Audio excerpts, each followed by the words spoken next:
Yeah, I'm just actually showing this LH-300. I've sent some pictures to some people, but sometimes people like to have another video. It looks like I see a couple smudges. It could probably stand to be clean, but yeah, these are great guitars, and like I said, some of them definitely sound sweeter than others, and this one is one of them. Some of them are voiced just a little on the bright side, but then as you play them for 100 hours, they start to warm up. But this one already, right out of the box, I mean, it's been played maybe 15 minutes of even that. And it's got some kind of bird's eyes here in the back, the kind of little dots. I noticed that the ones that have that seem to sound better. But this one has more of a sweet tone, still has great definition, but it's got a very nice balance with very nice overtones, very nice natural reverb with kind of more of a sweet voice that's not leaning as hard on the treble side. It's got just a very nice, sweet, focused mids, but very good bass treble and you know, bass treble and mids. Then you can always dig in and get more of it. Man, I'm telling you, man, I've got a 1953 Epiphone Triumph Regent that's a $4,000 guitar. You're probably gonna think I'm just saying this, but I actually like the sound of this LH-300 for $519 better. It sounds better to my ear. It's just amazing. I mean, one of these days they'll be writing about these guitars in books.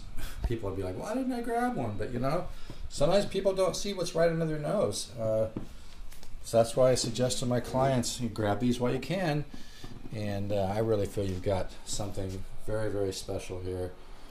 I've even had collectors with pretty substantial collections that have purchased several Lures to actually have in their collection, and they display them proudly alongside of their other guitars. Some very major pieces like D'Angelico's, L5, Super 400s, Strombergs, whatnot. This is the real deal, folks. Like I read something on the net that says, believe the hype. It's true.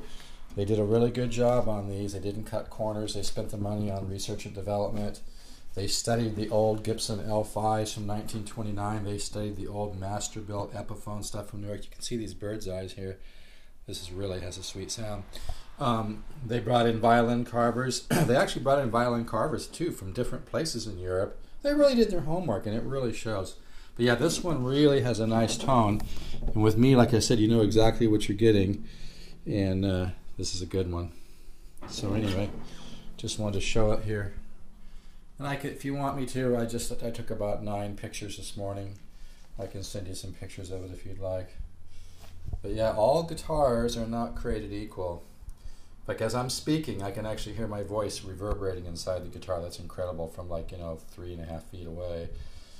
But you know, if you take my recommendations, you will have a much better guitar than if you just kind of make a million phone calls and try to figure it out on your own. That's really what I bring to the table, is over 40 years of experience of doing this.